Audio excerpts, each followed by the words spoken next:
बिस्मिल्लाहिर्रहमानिर्रहीम, अस्सलाम वालेकुम। मैं हूं मोहम्मद उसामा गाजी और आप देख रहे हैं पता चला। आज का दिन रियासत पाकिस्तान के लिए कोई अच्छा दिन साबित नहीं हुआ। शिमाली वज़ीरिस्तान में दहशतगर्दों और सिक्योरिटी फोर्सेस के दरमियान फायरिंग के तबादले में कम अज़ कम 3 दहशतगर्द मारे गए, जबकि पाक फौज के 6 जवानों ने भी बहादुरी से लड़ते हुए जाम शहादत नोश किया। दूसरी अफसोसनाक खबर पारा चिनार से है, जहां मुसल्लह अफराद स्कूल में दाखिल हुए और स्टाफ रूम में घुसकर अंधाधुंध गोलियां चला दी। फायरिंग के नतीजे में 8 असातिज़ा के जाँ बहक होने की इत्तला। फायरिंग का निशाना बनने वाले तमाम असातिज़ा गवर्नमेंट हाई स्कूल त्रिमंगल में मैट्रिक इम्तिहानी ड्यूटी पर तैनात थे। लेकिन इन सबसे बढ़कर अफसोसनाक खबर हुक्मरानों की बेहिसी है। इलेक्शन का कहें तो 13 जमाती हुकूमती टोला चीख चीख कर आसमान सर पर उठा लेता है कि इंतखाबात नहीं हो सकते। मान लेते हैं कि इस वक्त रियासत हालत बहरान में है, दहशतगर्दी की बला सर उठा रही है। एक बहरान मईशत का है जिसने महंगाई को 7वें आसमान पर पहुंचा दिया है।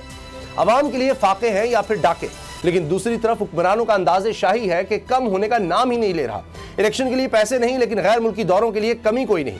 जहाजी साइज काबीना का रिकॉर्ड बनाने वाले शहबाज शरीफ लगता है गैर मुल्की दौरों का भी रिकॉर्ड बनाकर छोड़ेंगे। गरीब को रोटी की फिक्र पड़ी है। इससे बढ़कर बदकिस्मती यह कि खुद को गरीबों का खादमे आला कहलवाने वाले वज़ीर आज़म के लिए सबसे अहम बरतानवी बादशाह की ताजपोशी है। बेसब्री देखिए कि तकरीब 6 मई को होना है और वज़ीर आज़म 3 दिन पहले ही अपने लंदन पिधार गए। अवाम का गम गलत करने के लिए इन्हीं के खर्चे पर पूरा एक हफ्ता लंदन में क़याम करेंगे। दूसरी तरफ वज़ीर ख़ारजा बिलावल भुट्टो भी भारत के दौरे पर चले गए हैं। हुक्मरानों के गैर मुल्की दौरों को देखकर कौन यकीन करेगा कि खजाना खाली है और पाकिस्तान हालत बहरान में है।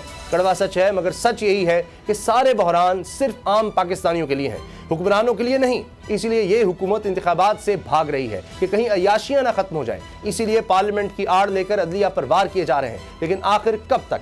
कभी तो अवामी अदालत में जाना ही पड़ेगा। आगे बढ़ते हैं, सियासत में होने वाली हलचल की बात करते हैं। इमरान खान की अदालत में पेशी की बात करते हैं। अगर आपको ये वीडियो पसंद आई तो सब्सक्राइब करें और बेल पर क्लिक करें। हवाए नफ्स की है हुक्मरानी, लुटेरा कर रहा है पासबानी। बोल न्यूज के मार्केटिंग हेड आकाश राम ताहा लापता, तफ्तीशी इदारे जवाब देने से कासिर। अहले खाना परेशान, बेटे की जुदाई में माँ गम से निढाल। जो बच्चो हिंदू पर आए थे जो को पाकिस्तानी, मुझे मेहरबानी करे पंहिंजो आकाश वापस कयो। अमेरिकी सेनेट में कांग्रेसमैन की आकाश राम के अगवा के खिलाफ पुरजोर मुजम्मत। And I, of course, have been concerned about some of the terrible disappearances, some of the abuses of human rights in Pakistan. United nation ने भी आकाश राम की बाजियाबी के लिए मौसर इकदामात उठाने का इंदिया दे दिया। मुश्किल की इस घड़ी में आर्मी मीडिया समेत इंडियन मीडिया भी चीख चीख कर आकाश राम की बाजियाबी के लिए आवाज उठा रहा है। आलमी सहाफती तंजीम और इंसानी हुकूक की आलमी तंजीमों की भी आकाश राम के अगवा की मुजम्मत। उफ, क्या जुल्म है। बोल इंसाफ का मुंतजिर। सब्सक्राइब करें और बेल दबाएं ताकि कोई खबर रह न जाए।